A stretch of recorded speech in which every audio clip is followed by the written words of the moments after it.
కాచగిరి TV news press తరఫున మరియు మాట్లాడకుండా తెలియజేస్తా ఉన్నాం. ఇప్పుడు ముఖ్యంగా నర్సారెడ్డి గురించి ఎవరు చిల్లర మాటలు మాట్లాడుతూ ఉంటే సహించేటువంటి రోజులు కాదు ఇది. ఎందుకంటే నర్సారెడ్డి అంటూ కనీసం ఒక 35-40 ఇయర్స్ నుంచి నేను ఆయన సైనికుడిగా నర్సారెడ్డి వెంబడి తిరుగుకుంటూ ఉన్నాం. ఇప్పుడు పదవి రాను అందరూ ప్రతి ఒక్కరు ఎవరికి పదవి రాదో ఆ పదవి రాను అందరూ కూడా నర్సారెడ్డికి అగెన్స్ట్గా ఉండి మైపాల్ వెంబడి ఇంకో వెంబడి పోవడం ఎంతవరకు సమస్య మీరు ఒకసారి గమనించాలి. ఇప్పుడు మల్లారెడ్డి కానీ లేకుంటే భాస్కర్ రెడ్డి కానీ ఇంకెవరు భాస్కర్ రెడ్డి ఉదాహరణ చెప్తా ఉండే భాస్కర్ రెడ్డికి నర్సారెడ్డి టికెట్ ఏంది మార్కెట్ కమిటీ అంటే నాకు వస్తే నేను భాస్కర్ రెడ్డి చేపించి నర్సారెడ్డి సంజాయించి నర్సారెడ్డి వద్దు అనవసరంగా ఎందుకు భాస్కర్ రెడ్డికి ఇవ్వమని చెప్తే భాస్కర్ రెడ్డి సంతకాలు భాస్కర్ రెడ్డికి చైర్మన్ కోసం ప్రపోజల్ చేసి నర్సారెడ్డి ఇవ్వడం జరిగింది. ఆయన భాస్కర్ రెడ్డి ఏం చేసాడంటే వాళ్ళు దాన్ని తీసుకుపోయి ఆయన ఇచ్చాడు రెండు దింపేసి అలాగే ఇంకా 4 పేర్లు చేంజ్ చేసి ఆయన మళ్ళీ ప్రపోజల్ పంపడం జరిగింది. దాంతో ఆయన కోపం వచ్చి భాస్కర్కి మరి భాస్కర్కి ఇచ్చినాడు భాస్కర్ పైసలు ఇచ్చిండా నర్సారెడ్డికి ఎవడేమన్నా పైసలు ఇచ్చినా చెప్తా ఉంటాడు. పైసలు తీసుకునే గుణం ఎవరి దగ్గర ఉందంటే మైపాల్ రెడ్డి దగ్గర కానీ ఆయన ఉన్నటువంటి ఆయన ఉన్న కోబట్ ఆయన ఉన్న వాళ్ళు పైసలు తీసుకునే గుణం ఉంది ఆయన దగ్గర. ఇప్పుడు నర్సారెడ్డి గురించి ఆలోచన చేస్తే నర్సారెడ్డి ఒక కుటుంబం ఇప్పుడు కాదు ఎప్పటి నుంచో ఒక పూర్వం నుంచి కూడా కాంగ్రెస్ పార్టీ ఉన్నప్పటి నుంచి వాళ్ళ ఆయన కాంగ్రెస్ పార్టీ సేవ చేసినట్టు ఆయన కాంగ్రెస్ పార్టీ సేవ చేసి ఆయన బిడ్డ కూడా కాంగ్రెస్ పార్టీ సేవ చేస్తుంది. ఈరోజు ఆయన గురించి మాట్లాడే ఒక నైతిక కనీసం ఒక నీకు లేదు. నేను మాట్లాడు కూడా నా స్థాయికి నువ్వు ఎంతో చిన్నోని నేను కూడా 40 ఏళ్ళ నుంచి నేను ఇప్పటివరకు నాకు రాజకీయ పదవి రాలేదు. రాజకీయ పదవి రాదని పక్క పోతూ ఉంటామా మన రాజకీయం ఉన్నప్పుడు వస్తాయి పోతే ఏమో ఉంటాయి ఓపిక ఉండాలి. కాంగ్రెస్ పార్టీలో ఉన్నప్పుడే వస్తాయి. ఈరోజు నువ్వు చెప్తా ఉన్నావు ప్రతాప్ రెడ్డి అప్పుడు ప్రతాప్ రెడ్డి నెంబర్ ఉండి ప్రతాప్ రెడ్డికి కోవట్టుగా ఉన్నటువంటి హనుమంతరావు ప్రతాప్ రెడ్డి నెంబర్ ఉండి ప్రతాప్ రెడ్డి ముంచేసి హనుమంతరావు వెళ్ళిపోయాడు ఎక్కడో. ఈరోజు హనుమంతరావు వచ్చి గజ్వేల్ అదే అందరూ ఒక 1000 మంది ముంగట నడుస్తానా నీ బిడ్డ నేను ఎమ్మెల్యే చేస్తా అని చెప్పాడు హనుమంతరావు. ఈరోజు ఎందుకని దూరం అవుతా ఉండు ఆ యొక్క ఎవరు మన మైపాల్ రెడ్డికి గ్రంథాలయం ఇవ్వమని చెప్పారు.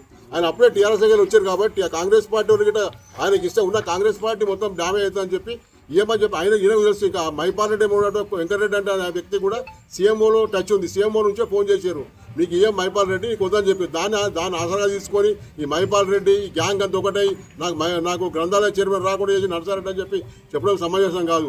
ఈరోజు లుచ్చాలపంగా తిడుతున్నాం. అన్ని లుచ్చాలపంగా నీకంటే ఎక్కువ మాకు మాటలు వస్తాయి. నా మాటలో నా గురించి అందరూ వచ్చినాయి. ఎన్ని మూట మాటలు చూస్తాం అన్ని మూట మాటలు నాకు వచ్చు. నీకంటే 10 అంతలు మాట్లాడగలుగుతాం. కానీ మన సంస్కారం కాదు అది. ఒక రెడ్డి కుటుంబంలో ఉంటే ఒక పేరున్న రెడ్డిని సాగించుకున్నట్టు ఒక రెడ్డిగా ఉండి ఇంకా వేరే ఒక రెడ్డిని కానీ కాంగ్రెస్ పార్టీ తిడుతుంటే ఎంతవరకు సమస్యమో అర్థం చేసుకోవాలి మీరు. నర్సారెడ్డి గురించి చెప్పాలనుకుంటే నర్సారెడ్డి ఇక్కడ ఉన్న 100 ఎకరాలు అదే సంపాదించుకుంటూ 100 ఎకరాల భూమి అమ్ముకుంటూ అట్లా 50 ఎకరాల భూమి అమ్ముకుంటూ కాంగ్రెస్ పార్టీకి సేవ చేస్తుంటూ కాంగ్రెస్ పార్టీకే పెట్టిండు. మీరు వాళ్ళ దగ్గర డబ్బులు తీసుకోరు వీళ్ళ దగ్గర డబ్బులు తీసుకుని అనవసరంగా లంగమాటలు మాట్లాడుకుంటా అనవసరంగా డ్యామేజ్ చేస్తూ కాంగ్రెస్ పార్టీ ఈ రోజు కాకుండా రేపైనా మనం సీఎం కాంటాక్ట్ చేస్తున్న సీఎం ఒక ఎమ్మెల్యేగా ఇప్పుడు ఉన్నాడు. ఆయన ఎదుర్కోవాలంటే కాంగ్రెస్ పార్టీ ఐకమత్యంగా ఉండి ఈ రోజు కాకుండా రేపు అందరం కలిసి ఆయన ఎదుర్కోవాలి తప్ప ఈరోజు మనలో మనం తిట్టుకుంటూ పోతూ ఉంటే కాంగ్రెస్ పార్టీ ఎక్కడ కాంగ్రెస్కు న్యాయం చేస్తుర్రా కాంగ్రెస్ను మీకు చీల్చుతుర్రా మీ అర్థంగా మీరు ఆ కోవట్లు ఎవరు తెలుస్తుంది. నర్సారెడ్డి గురించి మాట్లాడే కనీసం చిల్లర మాట్లాడే అధికారం కూడా మీకు ఎవరికి కూడా మాట్లాడే చిల్లరగాలకు ఎవరికి కూడా లేదు. మీరు ఒకటి చిన్న గ్రూప్ తగాదాలు ఉండవచ్చు లేకుంటే పదవి రాకపోవచ్చు. ఈ రోజు నెంబర్ తిరిగే భాస్కర్ రెడ్డి కానీ లేకుంటే మన మల్లారెడ్డి కానీ మీరు అందరూ కూడా ఎందుకు పోయారు పదవి రాలేదు పోయిండు. పదవి వస్తుంటే ఎవరైనా వస్తున్నారు నెంబడి పదవి అనేది ఒకరికే వస్తుంది. 100 అడిగే అధికారం ఉంటుంది ప్రతి ఒక్కరు కూడా కాంగ్రెస్ పార్టీలో అడిగే అధికారం ఉంటుంది. కానీ వచ్చేది పదవి ఒకరికే వస్తుంది. కాబట్టి మీరు అర్థం చేసుకోవాలి కాంగ్రెస్ పార్టీ బలోపేతం చేయాలంటే మీరు అందరూ కూడా కలిసికట్టుగా ఉండి నర్సాన్నకు వెన్నుగా ఉండి ఇప్పుడు తప్పు జరిగిపోయింది అయిపోయింది. ఇప్పుడు ఆ తప్పును మరొకసారి మీరు వెనక మరేసుకొని చూసుకొని కాంగ్రెస్ పార్టీని మంచిగా చేస్తామని మీరు అనుకుంటే తప్పకుండా మీరు అందరూ కూడా మాతో కలిసి ఉంటే అందరూ కూడా నర్సారెడ్డి ఆధ్వర్యంలో కాంగ్రెస్ బలోపేతం అవుతుంది.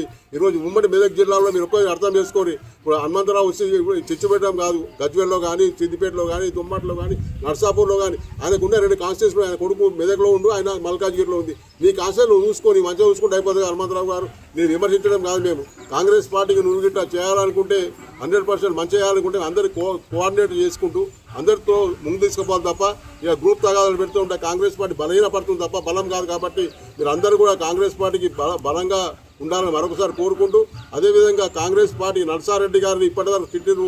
రేపు మీరు గిట్ట ఒక మాట అంటే ఈటుకా జవా పత్తరితే ఉంటుందని చెప్పి మీరు ఒకసారి గిట్ట మేము కూడా హెచ్చరిస్తూ ఉన్నాం. ఈ ఒకసారి క్షమించి ఊకుంటా ఉన్నాం. మరొకసారి గిట్ట నర్సారెడ్డి గురించి వాడు వీడని కానీ ఇంకే చిల్లర మాటలు మాట్లాడినా మేము మీ ఇంట్లో మీకు వచ్చి మేము కొట్టునే ఉండదు తప్ప మేము మాట్లాడము. తప్పకుండా దీన్ని ఒకసారి మీరు గ్రహించాలని చెప్పి మీరు అందరూ కూడా మనం కలిసిపోదామని చెప్పి మరొకసారి మీ అందరికీ విజ్ఞప్తి చేస్తూ నర్సారెడ్డి గారి తరఫున కాంగ్రెస్ పార్టీ తరఫున నేను ఒక ప్రచార కమిటీ చైర్మన్గా గజ్వేల్ కాన్స్టిట్యున్సీ నేను అందరి మిమ్మల్ని కూడా పోవడం జరుగుతుంది. కాబట్టి మీరు అందరూ కూడా మనం చిన్న తప్పులు ఉంటే మీరు అందరూ వచ్చి ఒకసారి కూర్చుంటే అందరూ కోఆర్డినేట్ చేసుకొని కాంగ్రెస్ పార్టీ బలోపేతం చేద్దామని మరొకసారి విలేకరుల సమావేశం తెలియజేస్తుంది.